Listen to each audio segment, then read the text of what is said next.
It's full throttle.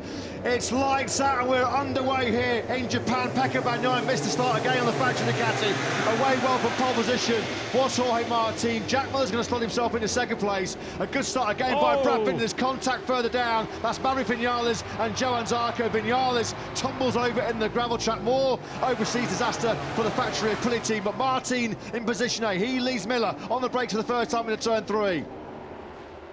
White flags already waving. Riders, if they want to, can come in at the end of this first lap to change bikes. It's Martin leading, but Bagnaia has recovered as Binder goes backwards early on.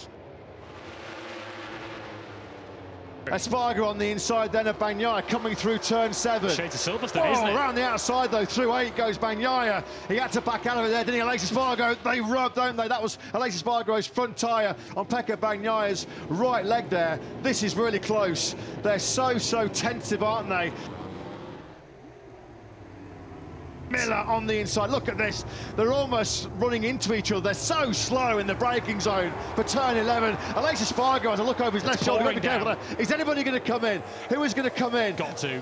Miller's in, they're all coming in, it's just not safe enough for slick tyres. Getting really close and scary on the run to pit lane. Nobody gambled, everybody then sweeps into pit lane. Who did go through? Fabio Quartararo stayed out. Pirro leads the Grand Prix. Michele Pirro then leads it. Fabio Pirro, Quartararo, Bradle, Morbidelli and Crutchlow. So the 3 Yamahas, they have rolled the dice, they have stayed out. So we had, what, 15, 16 riders that came in to change to their wet machines. Bagnaia has got the better of the bike jump, although he was sleeping there as he took the pit lane limiter off, and Bagnaia slips back. Martin then leads this group out of pit lane from Aleix Espargaro and Marc Marquez.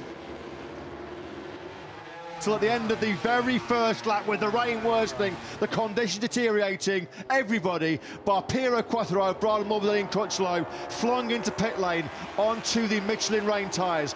Here comes Pecco Bagnaia trying to find a way through, immediately back on Miller. And right now, Martin's gone in really hot. He's gone in hot at turn 3. He's going to lose a whole bunch of place. He certainly loses the lead. Through comes Aleix Espargaro. Through comes Marc Marquez. Bezzecchi Bagnaia picks him up as well. Miller through as well. Martin now under pressure from the Gian Antonio. So that mistake, the big mistake at turn 3 from Jorge Martin, drops him right back down the field. And now Digia, that's aggressive on the inside of Martin through at turn 5. So Martin did drop back down to, what, 6 or 7. He tries to top it out now with the Gian Antonio through the high speed. Turn 6, that's brave, isn't it? From the man who could be leading the MotoGP World Championship at the end of this already dramatic and tense and thrilling Japanese Grand Prix.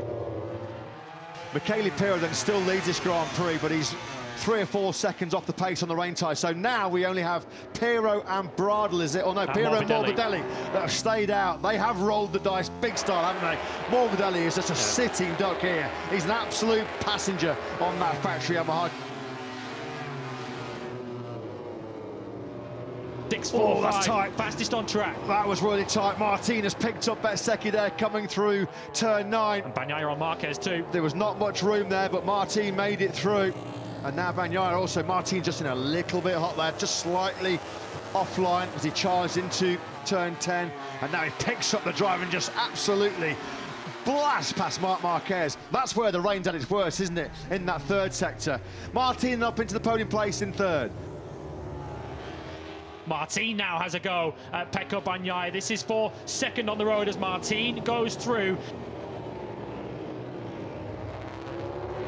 Espargaro just a little bit wide there. Zarco just needs those initial 2 or 3 laps as Martin again coming out of turn 11. It's like he's got a turbo button on that Factory Ducati, just again like he did with Marquez in the previous lap. Bagnaia then, he knows he has to try and go with Martin. This is going to be a tough one. Aleix Espargaro again runs in hot. He's had a couple of mistakes stopping that Aprilia over the last lap and a half. He's now back in 3rd place. Again, Bezzecchi this time around, downhill in the braking zone for the 90-degree corner. Has he made it through this time around, Aleix Espargaro? already with that soft mixing rear range tires. Aleix Espargaro encountering some grip issues around this slippery, greasy Motegi surface. Miguel Oliveira, as Lewis said, may well be now leading the Aprilia challenge as he tries to make light work of Aleix Espargaro. Aleix Espargaro, with that soft rear range tire, has got no drive grip, he's got no acceleration. Oliveira came through there like he was standing still as well. Marc Marquez is now piling on the pain for Aleix Espargaro, and that's now Aleix Espargaro down to 6th place. This could be a Honda home podium for Marc Marquez, which seemed highly unlikely in a full dry race. Look at the grip that he picks up compared to Bezzecchi. Marquez has to go to the right. He couldn't slipstream Bezzecchi there because he wouldn't have been able to have seen a thing with the vision problems, with the spray issues. Marquez then into the podium places here. Marquez up to 3rd. Chris, look at the that. red flag is out. Yeah, red flag. Marc Marquez had his hand up there. You could see Marquez is aquaplaning down the start-finish straight. The red flag has come out due to the deteriorating weather conditions. So the pit lane then will be open in a couple of seconds' time. It'll be open for 60 seconds. And then the quick restart procedure will be enforced. Just to remind you about the quick restart procedure, every team and rider is allowed one mechanic, one team personnel to come to the grid to greet them, just to make sure that everything is A-OK, in working order.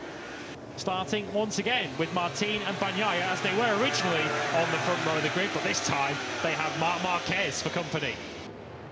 Visibility will be a problem. Look at that, you can barely pick out the riders that are at the back of this grid. The spray is going to be a major problem here in Motegi. And the red flag has been waved, so perhaps there was a gesture there from the riders who weren't particularly happy with the conditions. We might have to need to be stopped. We might have to call this one, Lewis. Clearly the red flags are out again. The riders, of course, on the sighting lap, they're not really pushing that hard, are they? On the warm-up lap, well, it's the warm-up lap because they're trying to get heat in the tyres. Yeah, results declared. This one has been called then. Result declared here in Motegi. Full points awarded, owing to the fact that more than 50% of the race distance has been completed. And that is cue celebrations then for Prima Pramac Racing. All that hard work that Jorge Martin did in those first 12 laps was not in vain. What a massive victory that could be for him. And of course, as we try and work out, Miguel Oliveira surely will be credited with 7th, won't he? But we'll await an official result on our screens as Jorge Martin points to his face, points to his head. He kept his head in the end after, of course, running on, and he's now getting the news of his team. Jorge, you've won the Japanese Grand Prix. Mr. Tomikazu Fukuda, governor of the Tochigi Prefecture, which is where we find the Mobility Resort Motegi, presents another race-winning trophy. Jorge Martin goes back-to-back. He splashes his way to victory, and he closes to within 3 points of Pecco Bagnaia. It's game on in the World Championship.